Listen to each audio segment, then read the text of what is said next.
Hey everybody, and welcome back to Let's Play Legend of Zelda: Link to the Past. So, before we start up the next dungeon, I figured I'd jump down here real quick to this cave, where there's another piece of heart waiting that I kind of forgot to pick up while I was here on the last video. All you gotta do is head up this stairwell and this stairwell, and you will arrive right here where the piece of heart is waiting. And of course, aside from the piece of heart, there's one of these fancy schmancy telepathy bricks. And our good friend Sahasparilla decides to let us know we can get to the tower where we already were. Anywho, over to the right is actually a bunch of fairies, which we don't need. And over here is the exit back to Death Mountain. So we'll go ahead and really quickly head back. Alright, now let's see if I can do this without hitting the wall. Nice. Alright, so jumping down from here, we can head all the way back up Death Mountain, and we're going to have to take a quick detour back into the Dark World. Then we'll actually be ready for the Tower of Hera again. So I apologize for the quick backtrack, but it's worth it, I swears.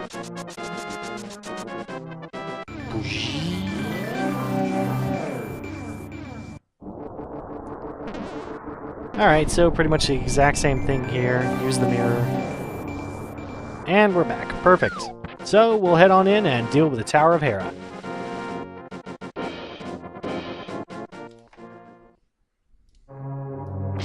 Okay, so the first section introduces us to switches, which will become a big theme of this dungeon.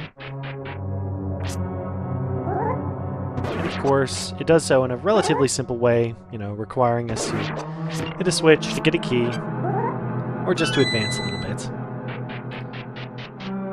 And as you can see, even though we headed out with the switch up, it still keeps everything pretty minor. There's no real consequence for doing it wrong here at the beginning because they give you easily accessible switches you can just throw the boomerang at and head on out. It's a nice way to get you accustomed to the whole switch process. Of course, it won't continue to be this easy, but, every new element in its time. So, this one is actually sort of trying to trick you into thinking, much like the other tile rooms, it's going to have the key hidden in a pot, kind of like it was in the Eastern Temple, or Palace. And that's actually just not the case here. The pots are completely a red herring, and all we've got is to wait for the tiles, really. So, yeah. Time to practice your showboating, I guess.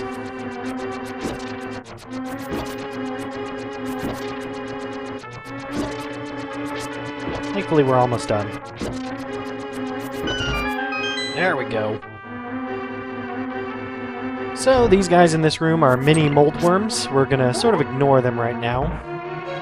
This room has a few red Stalfos who we're gonna kill with some pots. And, of course, it has a required set of torches to be lit. And of course, they give you a bunch of magic from the jars, just in case you didn't have any. There we go. Big key. Pretty fast, too.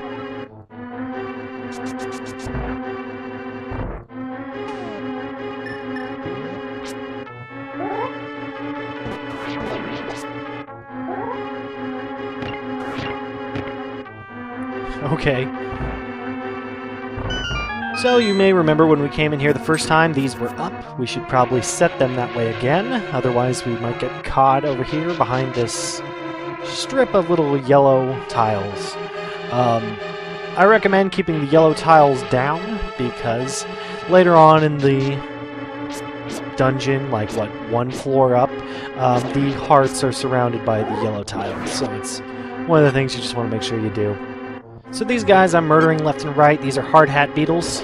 As you can see, they take a couple hits from the sword and will sort of bounce you around, easily knocking you off into these little pits. But as you can see, there's 4 underneath them, which is why there's that tiling. But yeah, they do bounce you around a bit. You bounce them around, so it's actually shit. I was gonna say, it's actually kind of easy to knock them down into pits as well. And if you do, it basically means they're dead, so... Awesome. Can't believe I fell into that pit. So yeah, you need to line this up correctly using the anthropomorphized Star of David on the floor. And we're just gonna ignore all of you guys. Except for you. You die. Stop it! I don't want to fight anyone. There. Perfect.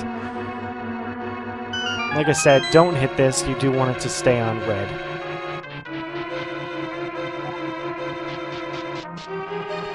Alright, so 4th floor. We're pretty close to getting the Moon Pearl here. As you can see, it has a little star here right next to the compass. Doesn't really do anything, not really worth it.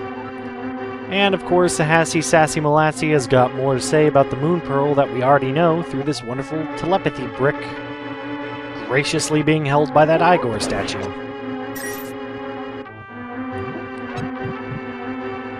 Watch out for the fire from these Kodongos, by the way. It kind of sticks around and likes to stick on walls that you think you might be able to slide by, but no, you can't because the game hates you. Hey, leave me alone. So, of course, if you hop into this hole, you'll fall through like a million fucking floors through the jars. I don't even know how this makes sense, and I'm pretty certain some contractor is getting fired over this. But yeah, there's some fairies down here, and we don't need them. Yay! Instead, what we do need to do is head over here to this particular Jewish star. And if you enter from the top side, of course, you land and can receive the Moon Pearl. If you enter from any other side, you actually hit the stars and it locks you out like that. So, yay, fun times. Fuck you, Kodongo. Wait. Oh, shit, I went and did it. Okay, that is exactly what I was explaining about. Don't do what I just did. Overall, that's probably a pretty safe recommendation. Anywho, we're done with everything now, so all we got to do is head over to the right and defeat the boss. Ah! Stop chasing me! Alright, here we are. So the boss for this time is wonderful Mulderm. Relatively famous, at least in my eyes, for how much of an asshole he is, really. Basically, if you hit him in any spot that is not his tail, you will bounce around. If he hits you, you're gonna fucking bounce around. It's also pretty likely that you'll end up bouncing your ass all the way over to the side, which means that, you'll probably kill yourself. Good times. You have to hit him in his tail over and over until he dies, and pretty much avoid him the rest of the fight. There are many ways to do this. One is what I'm doing right now, which is sort of leading him around. But really, the most effective way I've found is sort of put your ass to that wall here, down at the bottom, and just swing away. It's kind of like doing the corner trick in Zelda 2 for Dark Link. It's not really legitimate, but whatever. Not gonna stop me. Wow, he got really stuck there. Anyway, yeah, you can see it. He really starts speeding up too. Every time you hit him, he will start getting faster, which puts your life just that much more in peril. For the love of God! All right, there we go. Holy crap! Well, I swear to God, I'm gonna get you, you little bastard. Come here. Stop being stuck. Oh God. Oh God. Oh, sweet. I'll take it. Any victory's a victory. Alright, so we finally collected the last baby shoe tied to a string. And we're good. I don't know about you, but I think it's time we got us a Master Sword. And yes, as you can see, the Pendant of Wisdom is red, which would normally be associated with power instead. But yeah, as Ryda81 mentioned, the colors are all sort of wrong in this game. And it's very likely to be simply due to the fact that they hadn't figured out how they wanted to keep it for the rest of the series. Anywho, let's head on back. It's time to get to the Lost Woods. Oh, god damn it. Get a hair, you keys.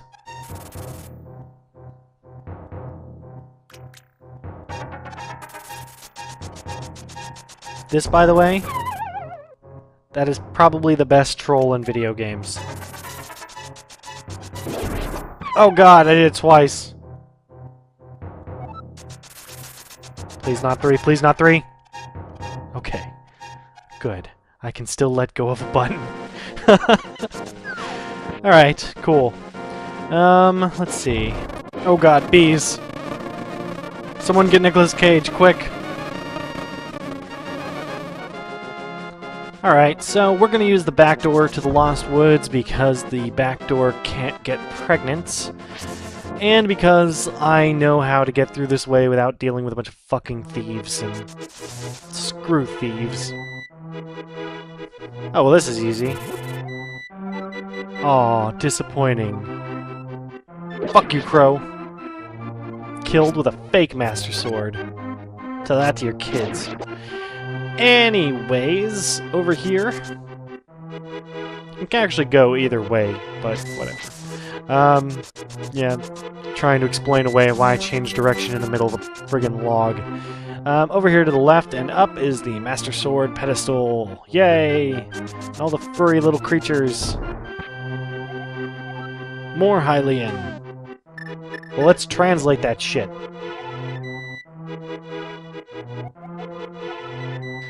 As you can see, this game takes place only hours before the World of Warcraft expansion that ruined everything. And by using our multicolored rave party beads, which fly away, we get the blue shimmering sword.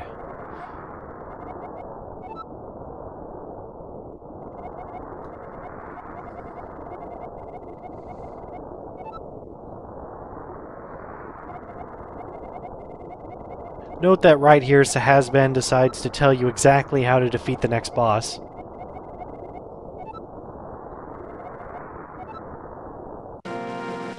Alright, let's get out of here. Bye, Anilims. And of course, Zelda decides to get in on the telepathy party by plot dumping that we need to head to the sanctuary. This is all mostly just in case you don't know to head back to the castle. So first thing first, they send you to the last place she was, and then Mr. Sanctuary Man, of course, will update us, telling us exactly where we need to go after. But you may have noticed, now that we have the Master Sword, we can kill things that used to take 2 hits with 1 swing. The Master Sword does 2 HP worth of damage, if you want to consider 1 swing a hit point. I don't know, it's level 2. And of course there's other bonus features, which hopefully will eventually be able to show off if I get full life.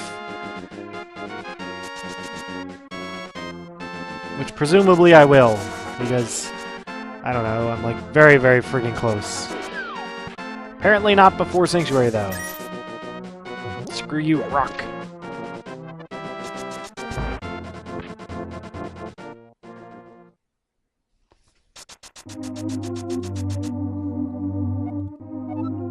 Whoops. Guess I shouldn't have thrown that rock then.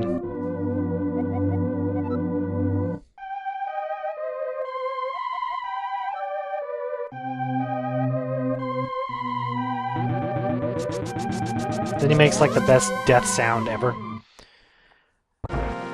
Anyways, we're off to the castle, which is over here and to the right and down and stuff.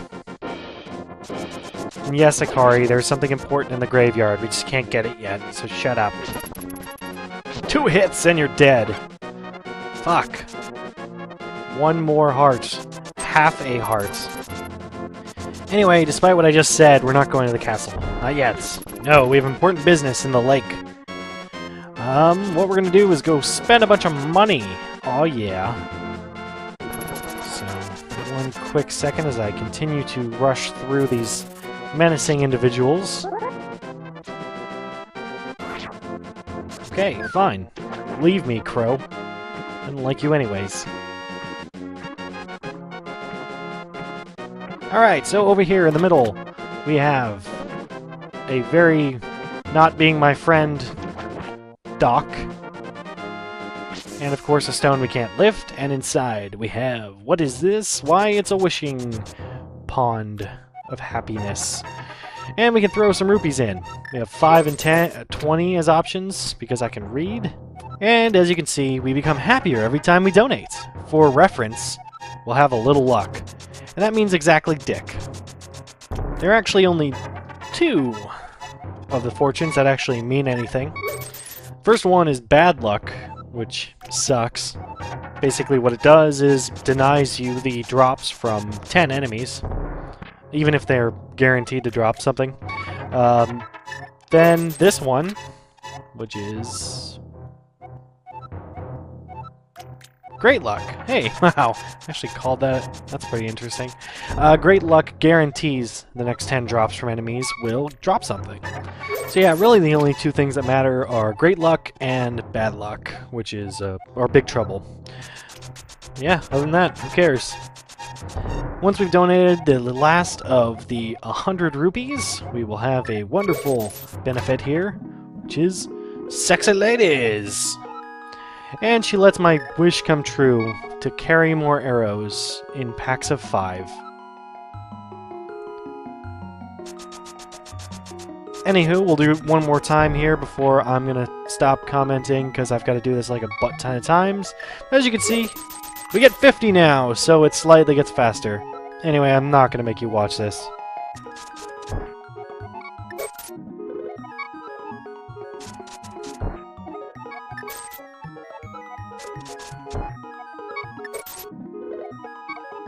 Hey everybody, it's Future Me, and I just wanted to say this song is awesome sped up. Alright, back to gameplay, I guess. And that's why you never bet against a Sicilian when death is on the line. So yeah, I'm back from throwing stuff in water and not talking about how boring it is. I think I killed my brain doing that. What are we doing? Going to the castle. Let's go to the castle. Be back for you later, piece of hearts. And screw you, bird! Oh, you bitch. You just ruined everything! Swear to God, I'm never getting full hearts ever again. Until I, like, beat the next dungeon or something. Oh, you little bastard. Do not have to rub it in.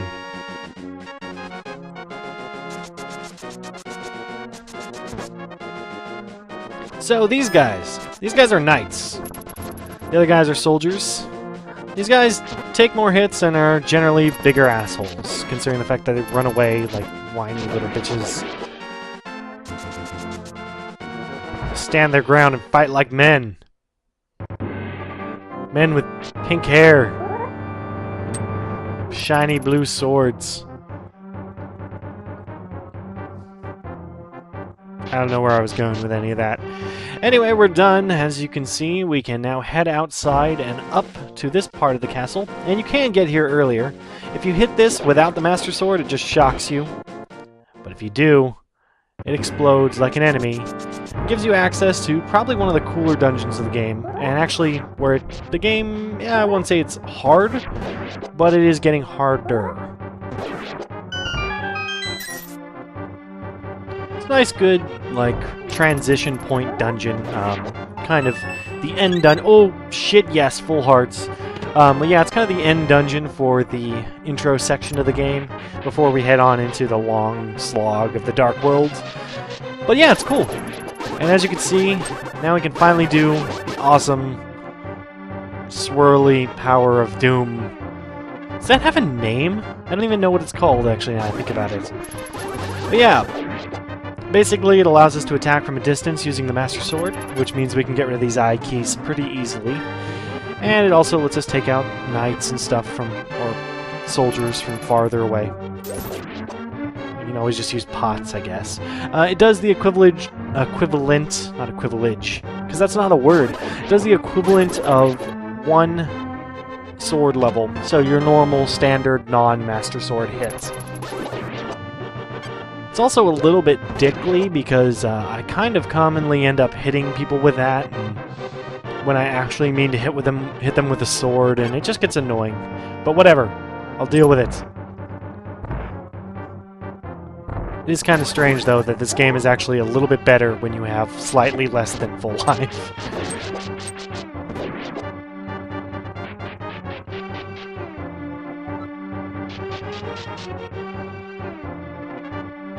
There you are. Oh my god! I didn't even know that was possible. Wow, so apparently it can hit your shield while you're facing downwards if you have your sword out. That's pretty awesome. Things you learn.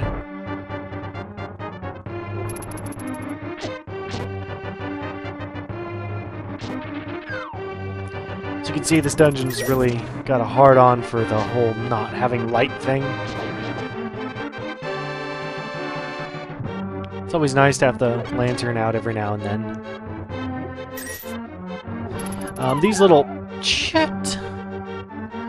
Those little switches do open the enemy doors. They don't actually do anything. As you can see, the entrance we really want, or exit we really want, is directly ahead of us. See ya! I still love that animation.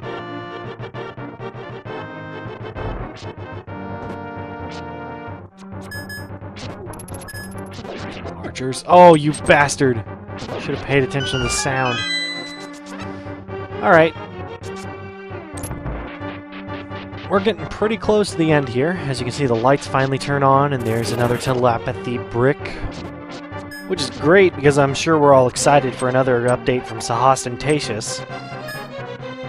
Nope. Nope. Nope. Nope. Oh, crap. I actually forgot to get the brick. Damn you, guard! You ruined my concentration.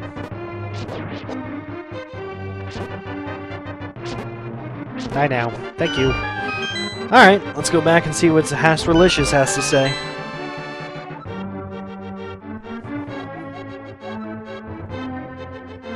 And he gives us a hint on how to defeat the boss again.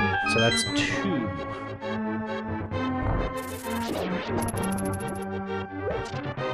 Oh god, go away.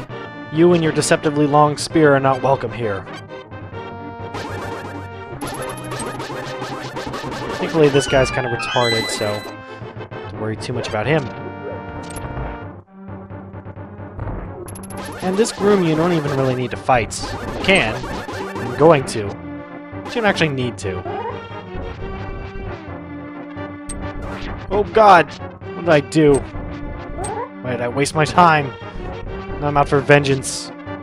Your fancy ball and chain tricks will do you no good. For the love of God. Who's better at swinging in circles? Is it you or is it me? Okay, it's me.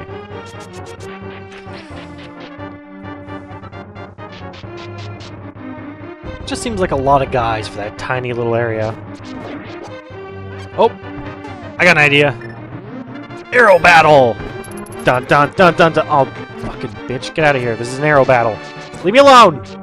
You're ruining everything! Okay. Arrow battle! Arrow... God damn it! I think I just fucked science sideways. Projectiles are not behaving properly.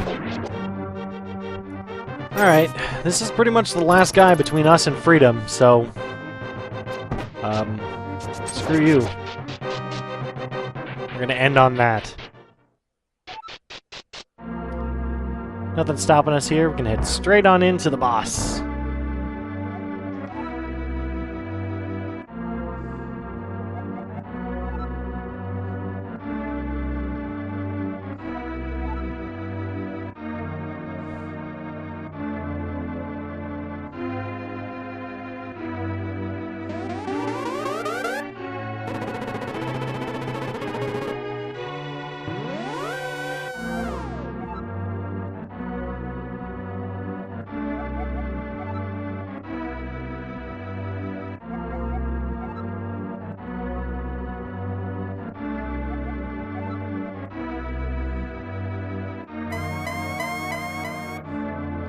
Tribe of Evil is like the dumbest name ever. I'm sorry, it just is.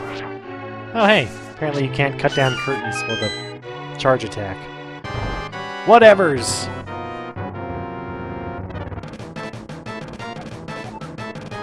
Man, Link is just getting every wish he's ever had come true. This is just fucking fantastic. Anyway, this is what all the hints are about. Just charge up your attack, hit it right back at him, and whee! Also, that's not where you block that. So, another fun thing is you can, of course, use the bug nets to return the hits. Oh my god, I did it totally wrong. You can use the bug nets, much like you would use your normal... Okay. You can use the bug net. Fucking god. Okay, hold on. None of this happened. None of you saw any of this happen. Alright, let's try this again, and I swear to god. There. You can use the bug net. You can also use it like so. Now that we have done so, I'm just not fucking doing that anymore. Oh, for some reason I'm actually better with the Master Sword. So, everyone was like, oh, use the bug net when they were kids. And you know what? They're wrong. Because the Master Sword is better. And if you disagree with me, then you're crazy. And that's all I have to say about this matter. Agniham has 3 attacks. One is the Dead Man's Volley, which you just hit and hit back at him. It's the only way to really hurt him.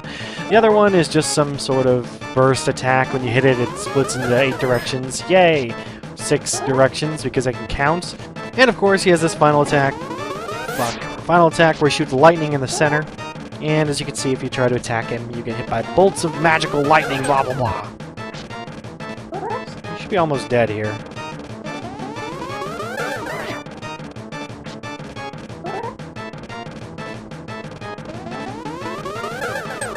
There we go.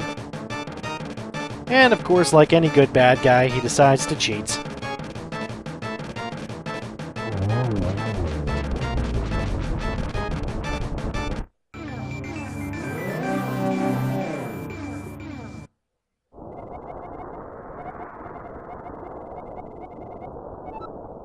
Yeah, I know, dude. You do this all the time.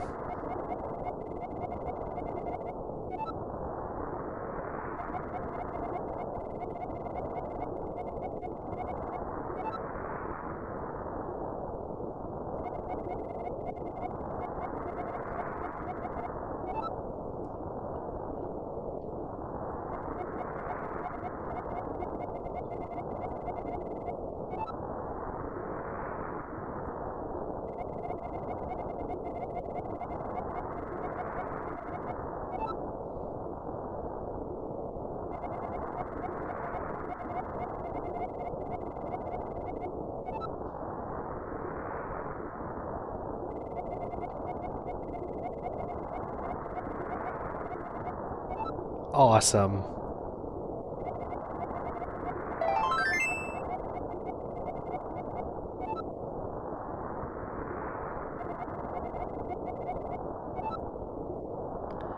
Alright, so welcome to the Dark World.